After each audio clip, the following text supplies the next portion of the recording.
Добар ден, гледате Аргумент. Добар ден и за мојот гостин, Ибрахим Мехмети, политички аналитичар. И најпрво за посетата на Кошта во Македонија, председател на Европскиот совет, и што има да понуди власта. Зациментирани сте ставовите, но не се нуди никакво решение. Што велите вие? Што треба премиерот Мицкоски да му соопшти на Кошта? Премногу е тешко прашањето, иако може да биде и многу краток одговорот. Навистина би сакал да кажам дека очекувам нешто значајно се случи, бидејќи ова посета е многу значајна во суштина. Самиот факт што доаѓа таков висок представник говори за интересот на Европската унија за придвижувањето на Македонија кон зачленувањето во Европската унија. И неговата посета очигледно дека има за цел охрабрување на властите кај нас да тргнат похрабро, нели? Затоа што мислам дека и они гледаат дека сме заглавени во овие политички ровски битки овде на Балканот, поради нашите наследени проблеми, нели, историски. И очекувам дека он ќе донесе некаква порака.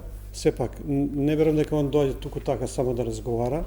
Веројатно носи некаква порака за да ја убеди нашата влада и се разбира парламентот да тргнат. Но дали не сум оптимиста со оглед на изјавите што ги дава речи секој ден, особено премиерот пред некој ден, па пред една недела ги повторуваат исти ставови дека ние ќе чекаме доека не се смени дури рамката, иако рамката мислам дека никој не очекува дека ќе се смени. Тие велеа дека ќе ја сменат? Велеа дека ќе ја сменат некој година уназад, чека нели Бугарија да добие ваква или таква влада, владите дојдоа и отидоа.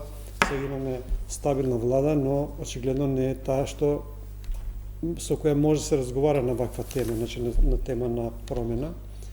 Така да мислам дека ќе биде тешка задача за господинот Кошта, и јако сум среќен што они не го губат интересот за нас, дека се трудат да помогнат, да речеме, во ова, но останува сепак да се надеваме дека и од наша страна ќе има некакво придвижување кон тие очекувања што ги имаат, односно обврските што ги имаме ние кон Европската унија. Добро, власта не нуди решенија за овој ќорсокак. Велат, како вели премиерот Мицкоски, ќе чекаме ако треба со децении. Спремни сме, подготвени сме да ја платиме цената. Тоа се решенијата. Да. Па видите, ако ние мислам, нашата власт, владата, парламентот, па и не само тие, бидејќи иако нема директна улога, има и председателот на државата, има индиректна улога во ова, значи може да даде пораки или да и помогне на владата да се излеше од тој вербална замка, да речеме. Но гледаме, тоа не се случува, председателот, односно председателката, оди по таа линија, ги охрабрува да останат на тие позиции и сето тоа го прави овој процес многу потежок. Односно процесот на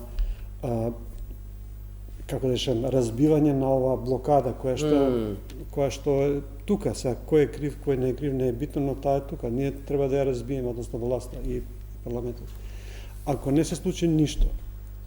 А не се случува ништо конечно. Да, ако не се случи ништо, мислам дека граѓаните се уште мислам дека не се свесни што може да се случи. Ја не викам дека ќе се случи ова или она, никој тоа не може да го тврди. Не, но се тоне во сиромаштија, тоа е евидентно и секојдневна ситуација. Е евидентна, но за мене уште по-страшно е изолацијата. Затоа кажам дека ова посета е многу значајна. Самиот факт, самата посета значи дека сепак имаме надеж некаква. А доколку дојде моментот кога они ќе кажат, знаете што, реште го проблем, па ќе дојдеме да ја посетиме или ќе ја поканеме, тоа ќе биде уште пострашно. И затоа мислам дека изолацијата, политичката изолација ќе донесе и други изолации, и економска, и од сите сфери, нели? Пошто ние сме поврзани, ние сме дел од Европа, нели? Географски. И наша трговија со Европска унија. Колку што знам, Германија е најголемиот економски партнер. И така натаму и другите држави. Еве имавме скоро една средба на овие комори, бизнес, како се вика? Да, стопански бизнес комори, да.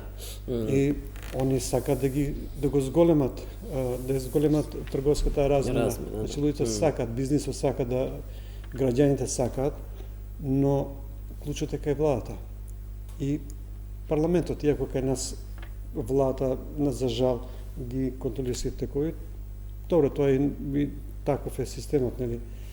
Но доколку некој не се најде да каже дека ние навистина мора да видиме што ќе направиме, а ќе биде полошо, нема да биде подобро. Добро, оваа влада ве демантира. Велат дека сме лидери во регионот по реформи, конечно и економскиот раст е трет во Европа, така да не оди кон полошо.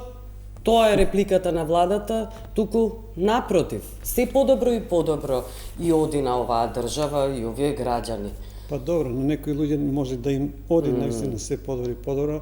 Тоа го гледаме, ние гледаме луѓе се богатат, прават супер скапи куќи, вили, чуда, тоа го гледаме сите, сегде. Но тоа не значи дека сме навистина толку силни и тие статистички играри никош не донесуваат нешто добро.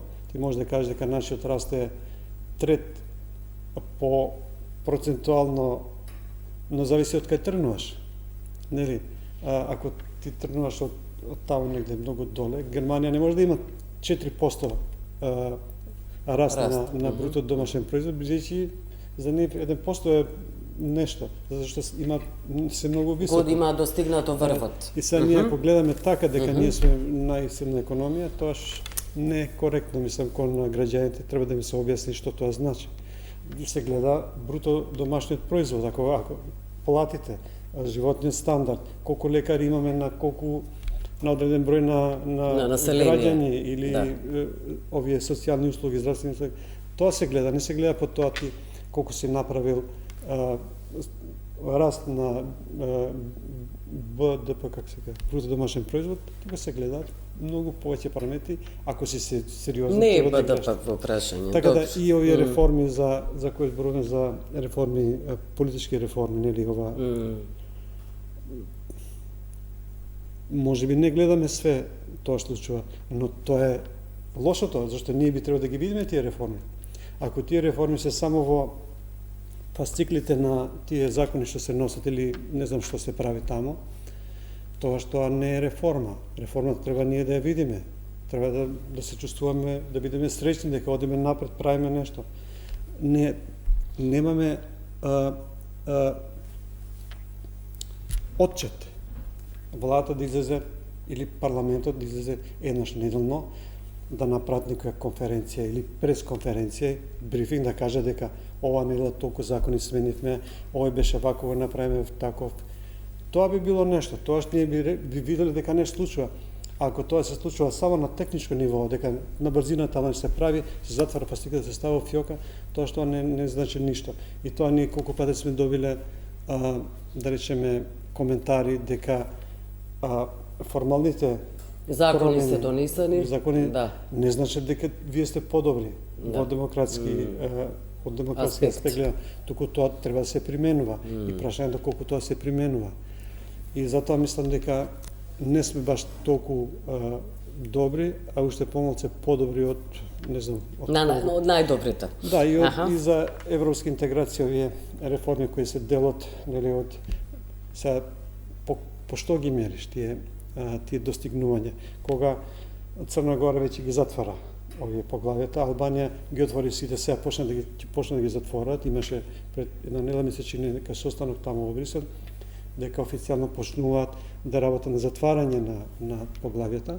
Се разбира, тоа не е баш така лесно, но барем се транспарентни. Ние не знаеме зашто зборуваме. Кога кажуваме дека сме подобри од другите, по-силни во развојот, тоа треба да има конкретни параметри за да може да веруваме во тоа. Да. Добре, кој е вашето објаснување зошто албанските политички партии, односно коалициониот партнер на власта, ВЛЕН, не врши никаков притисок врз владата околу отпочнување на преговори, иако велеа дека доколку не започнат преговори пред да влезат во владата, дека тие ќе излезат од владата за 6 месеци, спомнуваа и заборавија. Па можеме од повеќе аспекти да го објасниме ова, но според мене наједноставниот аспект е дека албанските партии во моментов ја прифатиле таа политичка логика или политичка игра, да речеме, на доминантната партија во власта, на ВМРО, која што де факто ја води целата политика и они се помириле со тоа, бидејќи не гледаме дека прават некакви движења, па макар и вербални, да кажат во јавноста, да кажат дека добро, окей, вашите аргументи се окей, ама ние мислиме, не, они викат, значи се унисони во објаснувањето, така да, кој објаснување би било, доколку они дале ветување пред своите гласачи, дека ќе направат вака и вака. Тоа, ако не го направиш тоа што си го ветил, граѓаните им верувале, така, дале гласови, они влегува во владата, иако самите, нели, пред изборите сите знаат дека кажува и Европски фронт и ВЛЕН дека тој ќе има еден глас повеќе, тој ќе преговара за влада. Тоа не се случи, директно влезе ВЛЕН и јас сум рекол, добро, не е страшно, еве да видиме промена, но ако ова вака продолжи, тогаш мислам дека тие што гласале за ова коалиција ќе бидат длабоко разочарани. Не само што не успеале тоа да го направат, туку затоа што молчат околу тоа. Они барем треба да излезат пред своите гласачи да кажат, види, ние ветивме за 6 месеци, за 3, за 6, за година дена, последното беше до декември 2024, колку се сеќам, но не успеавме поради ова, не да ги повторуваат аргументи што ги користи ВМРО како партија зборна во влада. Да вршат притисок за реформи, конечно, не велам за уставни измени. Не зборам ја за уставните измени, зборам генерално. Не само, зашто ние сме се фатили само за уставните измени, не само тоа. Иако за волја на вистината, за отварање на овие... На преговорите се потребни. Тие се потребни, но да кажат нешто, различно.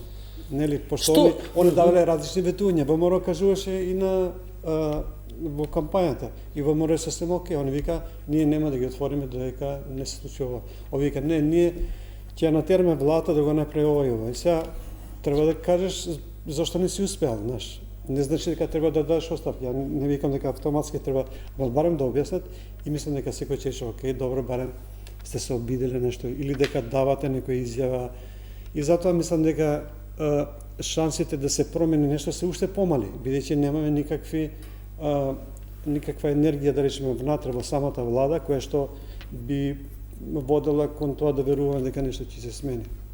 Добро, кога сме кај оставката, вие гледате дека вице-премиерот за добро владење Арбен Фетаи стана славен не заради својата работа, сопствената работа, туку заради тоа што никој нема одговор од власта дали тој човек оди на работа, дали зема плата, дали имало обезбедување, кога бил леве на патувања во Тајланд и така натаму и така натаму. Па, тоа е навистина сериозно прашање, кај нас тоа поминува гладко, као ништо не се случува и тоа говори многу, знаеш, говори за позицијата што имаат медиумите, избораме за албанските партии, тоа сите го гледаат. Видовте на пресконференции кога министри на ВМРО викаат, чекај, јас ќе дам изјавот и не си толку добар, да речеме. И тоа може да се прави, барем на културен начин, не да се трне овој. И што очекуваш од медиумите? Ги гледам, медиумите не поставуваат прашања. Како може заменик премиер да не знаеме дали е дал оставка, дали не дал оставка? Не прашуваат медиумите, како не прашуваат? Да, ама нема тема, тоа треба да биде сериозна тема, треба него да го прашаат. Може би човекот има некоја Каде да го најдат за да го прашаат? Па добро, тоа е истражувачко новинарство. Види, јас не ги обвинувам, само тврдам дека таква е состојбата во државата да сите чекаме, има само вистина која што доаѓа од, нели, од како се вика, од институциите на системот. Ама државата не е само тоа, нели, имаме и граѓанско општество, односно медиумите се дел од тоа граѓанско општество. И ние како граѓани не мора да веруваме на све што кажува владата, нели владата може да прикрие нешто. Може да има и причина за тоа. Ја не викам дека они секогаш се негативци кога кријат. Може да има некоја причина. Но треба да кажат, објаснат каква е таа причина. Не, они може би неќе да ја кажат или не можат. Медиумите треба да се обидат малце повеќе да дадат објаснување. А зашто не иде на работа? Може да го праша премиерот дали или владата, дали он се уште го прачуваат премиерот. Медиумите секојдневно го прачуваат премиерот, министерот за внатрешни работи, сите политичари да се на тапет околу овој скандал Арбен Фетај. Многу работи мислам дека се навистина одат во таков неков, што би се во некој крив правиш, така да се изразам. Но ова затвореноста на владата и немоćноста на граѓанското општество, при тоа мислам на сите што не се дел од власта, да добијат одговор, ака не, сега да не испадне дека ги медиумите ги обвинувам.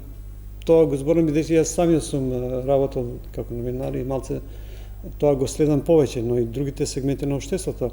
И опозицијата треба, ева, ако сакаме да бидеме коректни, опозицијата уште повеќе треба да прашува од медиумите, бидејќи тие се дел од институциите, нели, они имаат и нели тие инструменти за да добијат по конкретно одговор, но немаме, така да овие претходните само оценување на владата дека сме најдобри, дека сме вакви, тоа не функционира. Не можеш ти да кажеш дека си најдобра реформи, а имаш заменик премиер кој време не постои. Тоа долго неколку време. месеци. Да, и тоа навистина е сериозно. Прачуваат имаме медиумите. Шалници за кои се поставуваше прашање.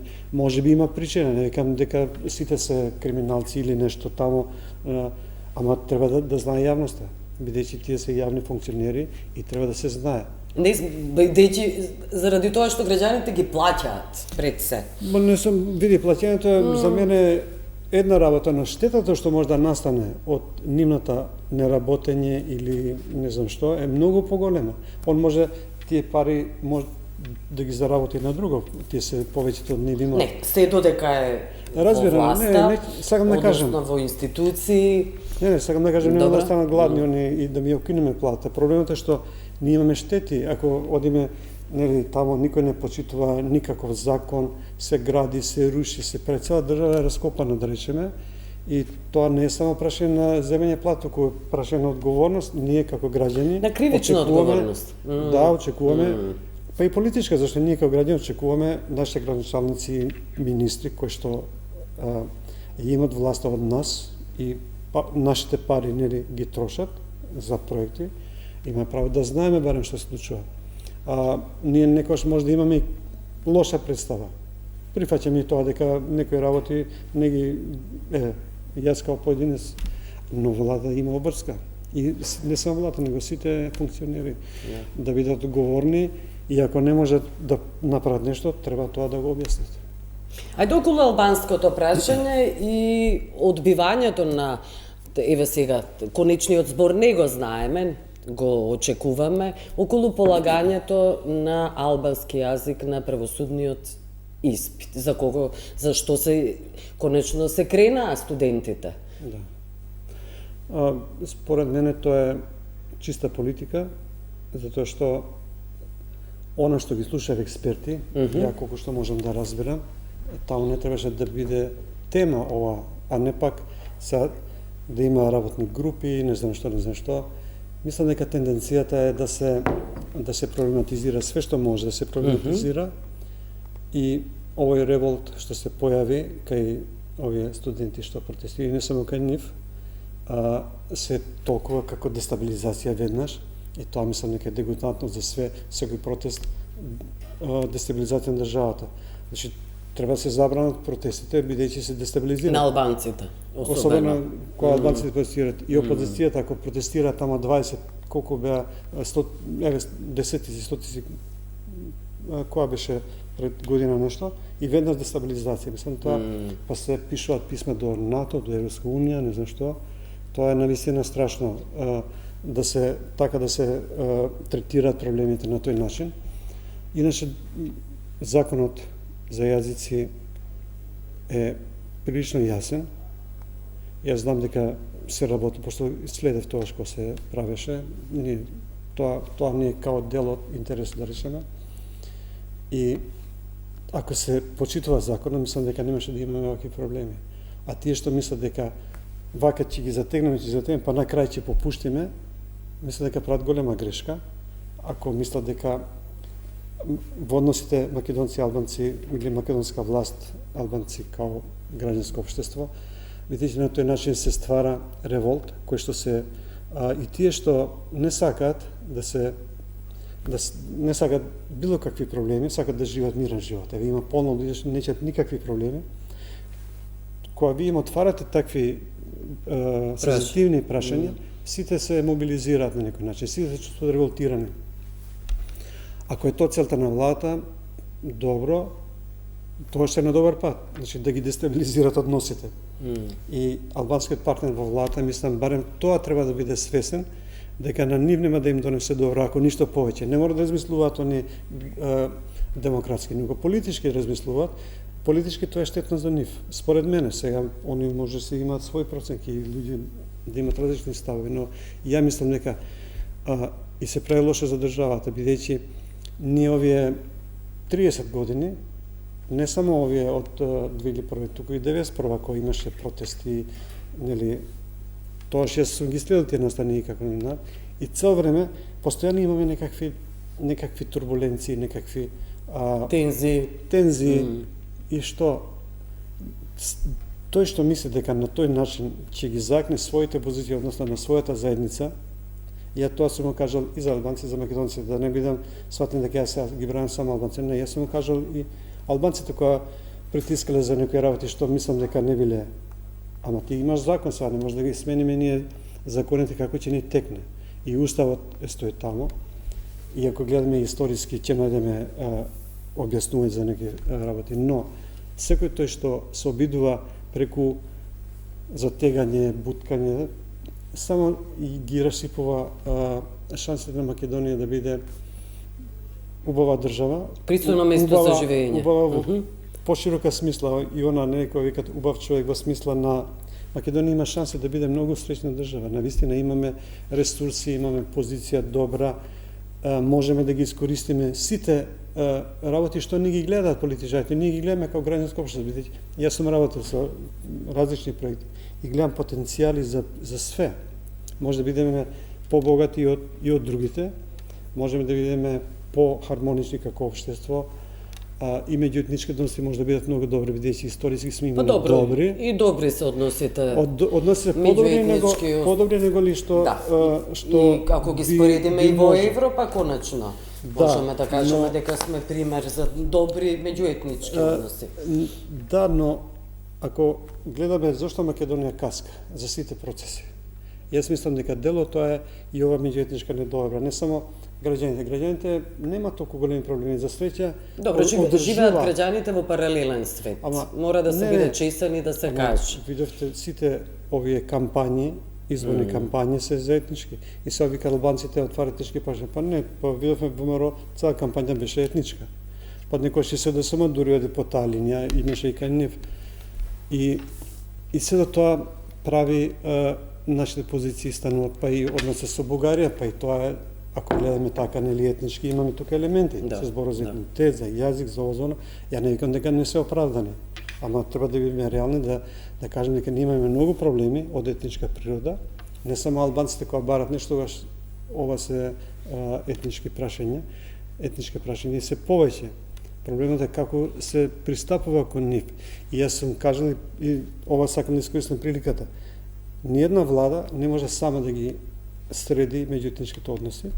Треба и граѓанското општество, и медиумите, и цивилното општество да се ангажираат, но владата треба да има возможност, да им даде можност и ресурси ако треба, за тие да работат на тоа, да се хармонизираат тие она мека компонента што Добро, се владата може и да се Не изборат. зборам за ова влада, зборам за сите А влади. било која влада, нема што владата да ви дава вас простор, ниту слободи, ниту права. Треба да се борите за тоа. Не треба влада треба да има интерес. Ама доколку нема интерес, Мекмети, тогаш Луѓето го прават, еве имаме протести, тие се против владата. да. Не, јас зборам дека Морате да се борите за вашите права. Влада треба, Да. ако е попаметна, Добро, не треба доколку да е чека. демократска За тоа владата. зборам. Па добро, јас Да. се анализирам, нели? Да. Не зборам јас за конкретни. Не но треба да се мојата неза спасот во кажа- власта да се гледа, тоа сакам да И кажам. јас кажам дека владата Секој треба нешто да стори. не постапува паметно. Они мислат дека се супер, дека добиват гласови во ред, но тоа не значи дека работат во добар правец. Да, во најдобар правец. Па, да, може тоа да се градира. Да. Добро, благодарам што бевте гостин Ибрахим Мехмети. Беше задоволство. Благодарам што не гледавте. Пријатно.